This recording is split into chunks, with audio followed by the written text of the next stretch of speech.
주님께서 여러분과 함께 또한 사제의 영과 함께 요한이 전한 거룩한 복음입니다. 주님 영광 받으소서. 그때 예수님께서 제자들에게 말씀하셨다. 너희가 나를 사랑하면 내 계명을 지킬 것이다. 그리고 내가 아버지께 청하면 아버지께서는 다른 보호자를 너희에게 보내시어 영원히 너희와 함께 있도록 하실 것이다. 그분은 진리의 영이시다. 세상은 그분을 보지도 못하고 알지도 못하기 때문에 그분을 받아들이지 못하지만 너희는 그분을 알고 있다. 그분께서 너희와 함께 머무르시고 너희 안에 계시기 때문이다. 나는 너희를 고아로 버려두지 않고 너희에게 다시 오겠다.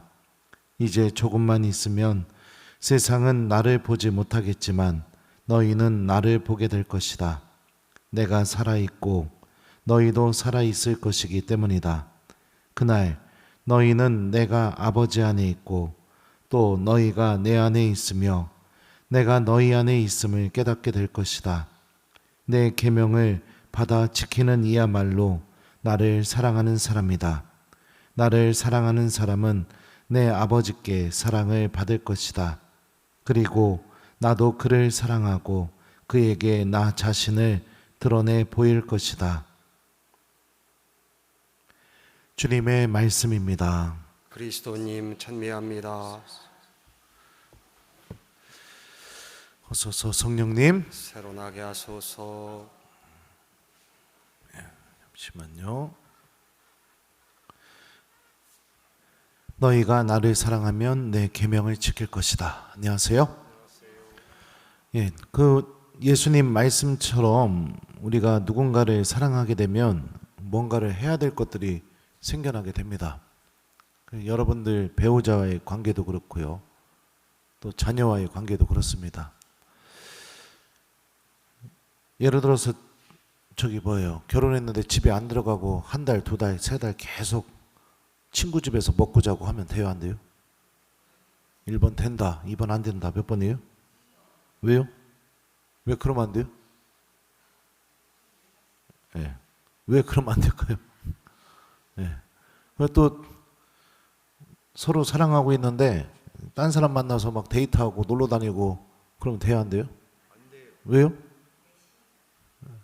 왜 안 될까요? 왜 그러면 안 될까요? 예. 또 애가 엄마 아빠 사랑하는데 집에를 안 옵니다. 그냥 어디서 사는지도 모르는데 계속 그렇게 살려고 해요. 그러면 돼요, 안 돼요? 왜요? 왜 그러면 안 돼요? 그냥 물어보는 거예요. 이게 참 신기한데요. 사랑하면 내 마음대로 할 수가 없어요. 예. 서로가. 그리고 지켜야 될 것들이 생겨납니다. 사랑하는 한 사람만을 바라봐야 되고 그와 함께 있어야 되고 또 그런 기쁨을 같이 누려야 되고 서로 믿음과 신뢰가 깨지지 않고 또 평화를 또 안전함을 느끼게 해야 되고 그런 것들이 있습니다. 그래서 막 적어놓진 않았지만 예를 들면 신혼부부가 결혼하자마자 막 한 100개를 적어놓고선 이거 다 지켜야 된다고 그러진 않지만 사랑하게 되면 우리 안에 있는 사랑이 기본적으로 우리들의 행동에 제어를 가합니다. 내가 이러면 안 되는데, 나 집에 가야 되는데, 나 저 사람하고 자꾸 만나면 안 되는데, 그려 안 그려? 그죠? 네. 그리고 그렇게 정해지는 내 마음 안에서 정해지는 뭐 규칙 아니면 질서, 이게 결국에는 무엇을 위한 것이냐? 그 사람과 맺은 그 사랑이 아주 완전하게 그리고 아주 뭐라고 할까요? 튼튼하게 보호받고 유지되고 자라고 성장하기 위해서 반드시 필요한 겁니다. 이거를 깨버리게 되면 그 사랑이 유지가 될 수 없어요. 하느님과의 관계도 마찬가지입니다. 예수님이 오늘 말씀하셔요. 너희가 나를 사랑하면 무엇을 지켜요? 내 계명을 지킬 것이다. 또 복음 마지막에서 이 말씀이 한 번 더 반복됩니다. 내 계명을 받아 지키는 이야말로 나를 사랑하는 사람이다. 우리가 예수님으로부터 받은 계명이 뭡니까? 네? 알아요? 몰라요? 네. 알아요? 몰라요? 이것도 모르고선 신앙생활하고 있어요 혹시? 내가 너희를 사랑한 것처럼 너희도 서로 사랑하여라. 이게 우리가 예수님한테 받은 유일한 한 가지 새로운 계명입니다. 그죠? 그러면은 내가 너희를 사랑한 것처럼 너희도 서로 사랑하여라. 이게 내 삶 안에서 맺어지고 있다면 내 믿음 안에는 예수님에 대한 사랑이 잘 유지되고 보호받고 있고 그 사랑이 성장하고 있는 상태인 거죠. 근데 그게 지켜지지 않고 있다. 예를 들면은 막 배우자한테 막대하고 소리 지르고 다른 사람들과 관계 맺을 때도 다 자기 고집만 부리고요. 그리고 본당 안에서 막 봉사자 찾는데도 나는 아니야. 난 절대 못해. 막 이래버리고요. 그러니까 나 홀로 신앙생활. 나 혼자 기도하고 나 혼자 미사 드리고 나 혼자 주일 지켰으면 됐고 나 혼자만 그냥 딱 그러고 있다면 내 믿음 안에 예수님에 대한 사랑이 담겨 있다고 보기에는 그거는 좀 어렵습니다. 이 예수님 말씀에 의하면. 그죠? 주님을 사랑하는 이는 무엇을 해요? 내가 너희를 사랑한 것처럼 너희도 서로 사랑하여라. 이 계명을 지키고 있으니까. 왜요? 그 계명이 예수님을 향한 나의 사랑을 잘 보호해주고 지켜주고 성장하게 해준다는 걸 알고 있으니까 마치 서로 사랑하는 사람이 다른 사람 안에서 기쁨을 찾으면 안 되는 것을 사랑 자체가 가르쳐 주는 것처럼 이러면 안 돼. 저기 가면 안 돼. 저 사람하고 밥 먹으면 안 돼. 딱 이렇게 내 마음 안에서 제동을 딱딱 거는 것처럼 예수님의 계명도 그런 힘을 갖고 있다는 거죠. 우리가 그런 상태로 이 계명을 잘 보존하고 지키게 되면 주님의 사랑이 우리 안에서 어떤 힘을 드러내게 되는가? 그 첫 번째가 바로 보호자 성령께서 우리 안에 머무시는 삶입니다. 주님이 이렇게 말씀하셔요. 그리고 내가 아버지께 청하면 아버지께서는 다른 보호자를 너희에게 보내시어 영원히 너희와 함께 있도록 하실 것이다. 성령께서 인도해 주시고 성령께서 이끌어 주시는 삶이 내 안에 펼쳐지게 됩니다. 그 삶이 무엇이냐? 오늘 일독서가 알려줘요. 오늘 일독서를 보면요, 여러분들 필리포스가 사마리아 고을에 가서 사마리아인들에게 예수님께서 그리스도라고 복음을 전하기 시작합니다. 예수님에 대한 이야기가 입에서 막 나오기 시작해요. 근데 이것도 한번 생각해 봅시다.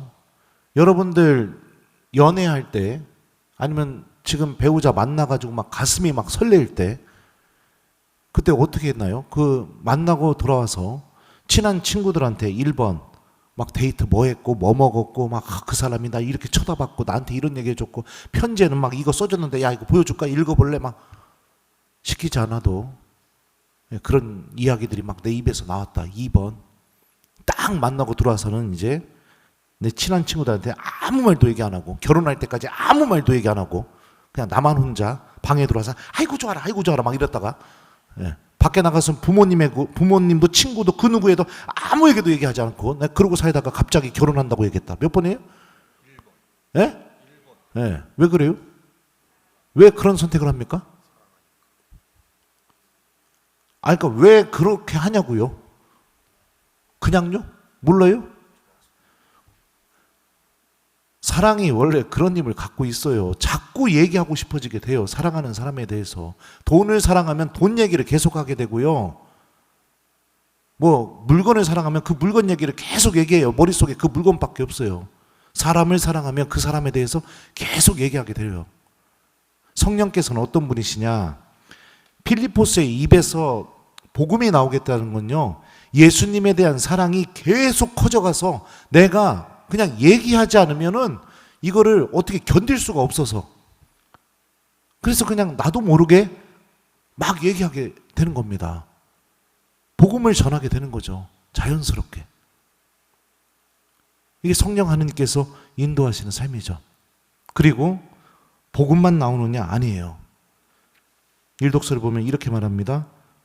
모두 한 마음으로 그가 하는 말에 귀를 기울였다. 사람들이 필리포스가 하는 예수님에 대한 이야기에 귀를 기울이게 되자, 다시 말하면 예수님을 통해서 이루어진 하나님의 구원에 대해서 귀를 기울이게 되자 성령께서는 이런 은사도 필리포스에게 일으키십니다. 사실 많은 사람에게 붙어있던 더러운 영들이 큰 소리를 지르며 나갔고 또 많은 중풍병자와 불구자가 나았다. 그리하여 그 고을에 큰 기쁨이 넘쳤다. 필리포스가 전하는 복음이 진리라는 사실을 성령께서 보증해 주고 계시는 거죠. 그리고 복음을 들은 이들, 복음을 전하는 이 모두가 하느님께서 주시는 영적인 기쁨 안에 충만하게 머물게 해준다는 거죠. 오늘 이 독서를 보면 베드로 사도는 우리에게 이렇게 말해요. 사랑하는 여러분, 여러분의 마음속에 그리스도를 주님으로 거룩히 모시십시오. 여러분이 지닌 희망에 관하여 누가 물어도 대답할 수 있도록 언제나 준비해 두십시오. 이렇게 얘기합니다. 우리가 지니고 있는 희망이 뭘까요? 여러분들은 어떤 희망을 갖고 있습니까? 신앙인으로? 네? 맞아요. 영원한 생명, 하느님의 구원, 죄의 용서, 주님의 자비, 나를 끝까지 잊지 않으시는 하느님의 사랑, 이게 우리들의 희망이죠. 결국에는 성령께서 우리 안에서 일으키시는 궁극적인 열매가 무엇이냐? 내가 이토록 사랑받고 있고 이토록 주님께서 나를 구원하기를 원하시고, 그리고 하나님께서 이런 나와 나의 삶 안에 함께 계시고 머무시고 계시고, 그래서 삶 안에서 세상적인 것들을 내가 희망으로 삼는 이가 아니라 하나님께서 주시는 구원을 나의 희망으로 삼고 그 희망이 이루어지는데 협력하는 그런 열매를 맺어주시죠. 이 성령 하느님의 활동이 우리의 안에 함께 계십니다. 근데 이런 생각을 하시는 분이 계실지 모르겠어요. 신부님 백날 얘기하시오. 나는 그런 거 한 번도 느껴본 적도 없고 그냥 모르겠습니다. 만약에 마음이 그렇다면 여러분들 얼마나 불행한 거예요. 교회는요, 우리에게 의무를 부과했습니다. 천주교 신자로서 해야 될 의무들, 이게 뭐죠? 주일미사, 또 뭐 있죠? 1년에 한 번은 적어도 영성체와 고해성사를 해야 된다는 의무, 또 의무 대축일에 참석해야 될 의무, 그죠? 그리고 또 뭐가 있어요? 기도하는 삶을 살아야 된다는 의무, 또 뭐가 있을까요? 내가 우리 교회가 유지되기 위해서 하느님께 봉헌해야 되는 의무, 교무금의 의무, 이런 것들을 의무로 정해놨어요. 이거 왜 정해놨을까요? 예수님은 서로 사랑하라고 계명을 주셨는데 교회는 왜 의무를 우리에게 부과했을까요? 그 의무들이 어떤 힘을 갖고 있느냐? 예수님을 사랑할 수 있는 힘을 갖고 있기 때문에, 그 은총이 담겨 있기 때문에 교회가 우리에게 의무로 부과한 것이겠죠. 생각해 보세요. 주일미사 안 나와요. 무슨 기회만 있으면 계속 빠져요. 고해성사도 안 해요. 죄진 거 알면서도 죄의식도 없어요. 그냥 방언성사표 나오면 그때나 그냥 마지못해서 성사 봐요. 그때도 고백할 게 없어요. 그리고 월요일부터 토요일까지는 기도도 안 해요. 막 기도하자고 하면 화내요. 막. 그러고 살아간다면, 그리고 막 예를 들어서 본당에다가 뭐 봉헌을 해야 되는데 봉헌도 안 해요. 막 교무금이고 헌금이고 아무것도 없어요. 그냥 100원도 주기 싫어요. 그냥. 내가 그러고 살아가고 있다면 하나님에 대한 사랑이 자랄 수 있을까요? 그 사람 안에서요? 안 자라죠. 당연히. 미사를 사랑하고 주님 말씀을 사랑하고 기도를 사랑하고 고해성사를 사랑하고 영성체, 성체성사를 사랑하고, 이게, 그리고 또 내가 나눔을 사랑하고 궁극적으로 내가 하느님을 잘 사랑할 수 있는 사람이 되게 해주는 거죠. 저는 신부님 왜 됐느냐, 복사 한번 섰다가 본당 신부님이 제 입방에서 너 신부님 되면 내 자동차 사줄게, 그 소리 때문에 신부님이 됐어요. 저는 그랬는데 생각해 보세요. 그 복사 한 번을 제가 안 섰다면, 엄마한테 가기 싫다고 막 떼쓰고 난리 쳐가지고 성당에 안 갔다면 제가 어떤 삶을 살고 있을지 모르는 일이죠. 마찬가지입니다. 아침 기도 한 번이요, 하느님에 대한 나의 사랑이 자라게 해줄 수도 있지만요, 그 아침 기도 한 번을 외면하는 삶은요, 완전히 반대되는 결과를 나에게 가져올 수도 있는 겁니다. 고해성사도 마찬가지고요, 미사도 마찬가지고, 교회가 의무로 정해놓은 것들이 다 마찬가지인 겁니다. 오늘 복음을 보면 예수님께서는 이렇게 말씀하세요. 그날 너희는 내가 아버지 안에 있고 또 너희가 내 안에 있으며 내가 너희 안에 있음을 깨닫게 될 것이다. 예수님은 성부 하느님 안에 계시는데 그 예수님 안에 누가 있어요? 우리가 있고, 우리 안에 누가 계세요? 그 예수님이 함께 계십니다. 그리고 보호자 성령도 함께 계시죠. 당연히 삼위일체 하느님이 우리 안에 머무시기를 얼마나 바라시는지가 오늘 복음을 통해서 드러나게 됩니다. 근데 신기한 건 뭐냐면요, 사랑이 없으면 머물 수가 없어요. 사랑이 없으면 같이 있는 게 너무 싫어요. 사랑하지 않는 사람하고는. 그죠? 아닌가요? 네. 사랑이 없으면 뭐라도 요만큼이라도 함께하고 싶지가 않아요. 자, 그러면 생각해 봅시다. 말씀을 좀 우리가 정리를 해보게 되면, 오늘 말씀이 주제가 조금씩 다르기 때문에 이해하기가 어려워요. 하지만 분명한 메시지를 한 가지 우리에게 알려주고 있죠. 예수님을 사랑하는 이들은 내가 너희를 사랑한 것처럼 너희도 서로 사랑하여라 라는 이 계명을 잘 지킨다. 이게 사랑을 유지하기 위한 하나의 틀이 되어준다. 그리고 교회가 우리에게 의무로 부과한 여러 가지 의무들은 우리가 예수님을 잘 사랑할 수 있도록 도와주는 은총이 담겨 있다. 내가 주님에 대한 사랑이 충만하고 그 사랑으로 예수님께서 주신 계명을 잘 지켜나가게 되면 우리에게 어떤 일이 벌어지느냐, 보호자 성령께서 함께 계시면서 주님에 대한 사랑이 더 커지게 해서 내 입에서 하나님의 구원의 기쁜 소식이 터져나오게 만들어 주신다.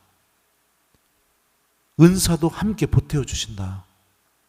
그리고 내가 무엇을 희망하는 사람인지 분명하게 깨달아서 누구든지 물어봐도 자랑스럽게 나의 희망에 대해서 이야기해 줄 수 있게 해주신다. 그리고 그 하느님은 다른 사람이 아닌 바로 내 안에, 바로 우리들 안에 함께 머물고 싶어 하신다. 왜요? 우리를 너무 사랑하니까. 사랑하면 같이 있고 싶으니까. 이게 오늘 독서와 복음이 우리에게 주고 있는 메시지죠. 자, 이 사랑의 주인공이죠, 우리들은. 그리고 당연히 이 사랑을 우리가 소중하게 간직해야겠죠. 혹시라도 여기 계신 분들 중에 기도 생활이 끊어진 사람들이 혹시나 있다면, 성찰하고 주님께 용서 청하고 하느님의 자비를 정말로 싫어하는 사람이 이 자리에 혹시나 있다면, 미사 안에서 하느님의 말씀을 듣고 성체 안에 살아계시는 예수님 만나는 걸 정말 의무감으로 하는 사람이 이 자리에 있다면, 오늘 말씀에 좀 귀를 기울여 보시고, 여러분들 내일부터 시작되는 그 월요일부터 여러분들의 일상 안에 다시 기도가 시작될 수 있도록 한번 노력해 보면 어떨까요? 오늘 그렇잖아요. 사랑하는 사이가 문제가 생겼어요. 그럼 어떻게 해요? 싸웠어요. 어떻게 해요? 1번 싸우자마자 곧바로 이혼한다. 2번 화해하고 다시 그 사랑을 유지하려고 한다. 몇 번이에요? 네? 2번. 네. 싸우자마자 곧바로 이혼해 끝. 지금 뭐 이런 사람 없잖아요. 하느님과의 관계도 그렇죠. 내가 혹시나 하느님에 대한 사랑을 잃어버렸다면 교회가 우리에게 의무로 주는 것들을 좀 곰곰이 성찰해서 그 안에 하느님을 사랑할 수 있는 은총이 담겨 있으니까요. 기도, 미사, 고해성사, 성체성사, 하느님 말씀, 나눔을 실천하는 삶, 이 6가지. 그걸 좀 해보면 좋죠. 그러면은 다시 사랑이 시작될 거 아니에요. 그러면 내 안에서 예수님의 계명이 힘을 드러내기 시작하게 되고, 그러다 보면 주님께서 세례받을 때 나에게 주셨던 이 성령 하느님이 이미 예전부터 그때부터 나랑 같이 계셨구나, 이런 체험들이 일어나게 되고, 성령 안에서 살아가는 삶 안에서 기쁨이 터져 나오고, 그리고 내가 신앙인으로서 가져야 할 분명한 희망을 회복하게 되고, 이렇게 변화가 일어나게 됐죠. 근데 저는 별로 걱정 안 해요. 우리 본당 교우들은 이미 미사, 기도, 성체조배, 고해성사, 하느님 말씀 무진장 사랑하고 있으니까요. 이제 좀 우리가, 저는 그렇습니다. 이제 5년 동안의 사목을 제가 이제 마무리하는 시점인데, 이제 우리에게 필요한 것은 무엇이냐? 오늘 일독서에 나오는 필리포스처럼 성령의 도우심과 함께 내가 믿고 있는 그 예수님, 나의 희망인 그 하느님의 구원, 내가 체험하고 있는 그 예수님의 사랑을 이웃들에게 전하는 삶, 이 복음을 전하는 삶이 이제 우리 교우들이 넘어가야 할 다음 단계라고 저는 생각을 합니다. 오늘 일독서 뒷부분을 보게 되면요, 베드로와 요한이 파견이 되게 돼요. 왜냐? 세례를 받았는데 이 사람들이 세례만 받았을 뿐이지 어떻게 되느냐? 성령을 받지 못했거든요. 그래서 이 사마리아 사람들에게 안수를 하게 되자 사마리아 사람들이 성령 하느님을 받게 됩니다. 우리는 이미 물과 성령으로 세례를 받았기 때문에 성령 하느님께서 우리와 이미 함께 계셔요. 떠나지도 않으셨습니다. 그럼 왜 못 느끼냐? 내가 주님에 대한 사랑을 잃어버렸기 때문에 못 느끼는 겁니다. 참 은총이 가득하게, 이제 다다음 주가 성령 강림 대축일인데 우리 본당은 그때 무슨 일이 있죠? 주교님이 오셔서 견진성사를 주십니다. 견진성사 예식이 시작되면요, 여러분들, 주교님이 우리 교우들과 견진 대상자를 향해서 손을 이렇게 드시고 무엇을 하시느냐? 성령의 안수를 이 제대 위에서 해주세요. 성령을 보내달라고. 주교님은 어떤 분이시죠? 사도들의 후계자입니다. 사제들은요, 주교의 협조자예요. 사도들의 후계자, 베드로와 요한처럼 오셔서 팔을 펴드시고 성령의 안수를 해주신다고요. 혹시라도 내가 이 보호자 성령 하느님의 이 현존을 한 번도 느껴보지 못했다면 지금부터라도 예수님에 대한 사랑을 회복할 수 있는 기도, 미사, 성체, 하느님 말씀, 고해성사, 요거를 좀 열심히 해보세요. 그리고 주교님께서 손을 펴들고 견진성사 때 성령의 안수를 해주실 때 그때 청해 보십시오. 저는 여러분들이 성령 안에서 충만해지셔서 성모님처럼 말씀이 이루어지기를 바라는 믿음과 함께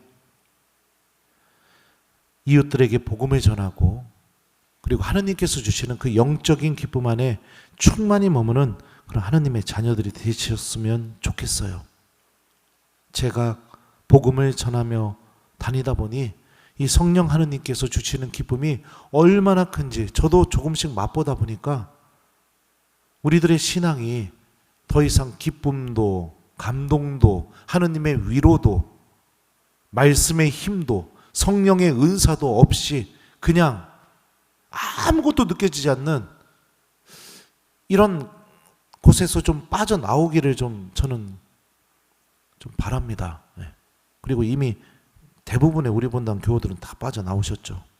아무튼 그래요. 혹시라도 신앙이 짐처럼 느껴지시는 분이 이곳에 계시다면 오늘 독서와 복음의 메시지에 좀 귀를 기울이시면서 예수님을 사랑하는 믿음, 내 믿음 안에 사랑이 담겨 있는 믿음, 예수님에 대한 사랑이 담겨 있는 믿음이 될 수 있도록 이번 한 주 좀 우리 다시 기도를 시작하고 시간이 되면 소파에서 2시간, 3시간 유튜브 계속 보고 막 의미 없이 그렇게 시간 보내지 마시고 일어나서 이 성전에 와서 주님과 만나는 시간도 좀 가져보시고 또 여유가 되면 평일에 미사도 좀 나와보시고 내가 또 혹시나 잘못한 게 있으면 고해성사도 좀 준비해 보시고 그렇게 좀 성령 강림 대축일까지 주교님 오심을 준비하면서 우리가 그렇게 신앙생활을 좀 보내봤으면 좋겠습니다.